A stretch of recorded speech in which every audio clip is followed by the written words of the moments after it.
After reading the title, you might imagine that the episode is about Homelander.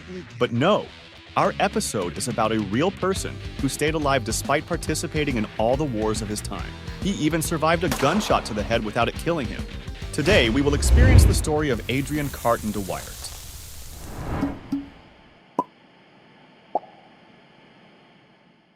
Adrian was born in Belgium to a father with a name longer than Pinocchio's nose, Léon Constant Ghislain Carton de Wyatt. Adrian despised studying, so he decided to join the British Army.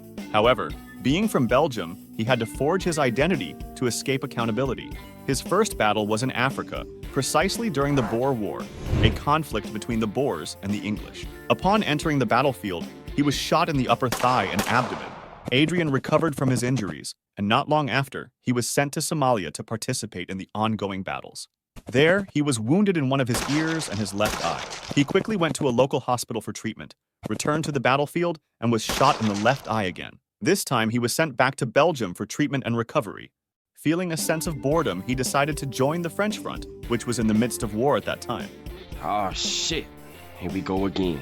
During the Battle of La Somme, Adrian stood tall, as if challenging everyone around him. The response was swift.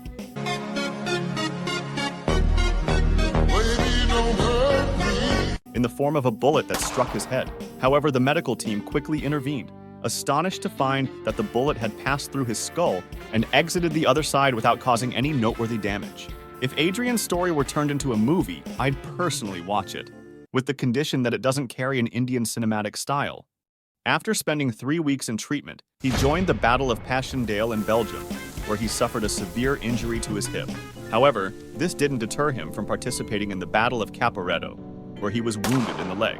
Following that, he took part in the Battle of Arras, losing his ear and sustaining numerous shrapnel injuries to his left hand. This compelled him to visit doctors who vehemently refused to allow his return to the battlefield, urging him to retire. However, he felt a sense of boredom. Now please, guess what he did? Ma Man just removed his impaired hand by himself. And as soon as World War II began, he hastened to rejoin the army despite being over 60 years old. Upon his return, the British government decided to send him to Egypt. However, his plane was targeted by Italian forces, causing it to crash into the Mediterranean Sea with Adrian aboard. He managed to leave it in time, swimming to the shore with the unconscious pilot on his back. After reaching the shore, Adrian was captured by Italian fascist forces and imprisoned in one of their camps. He waited for 2 years before being released to return to England. You might think he would finally get some rest, but no. Despite being a man over 60, missing one hand and one eye, then Prime Minister Churchill sent him as an official representative of the kingdom to China. During the flight transporting him and a group of passengers, the plane suffered a malfunction, crashing into the sea, resulting in the death of all its occupants, except for one person.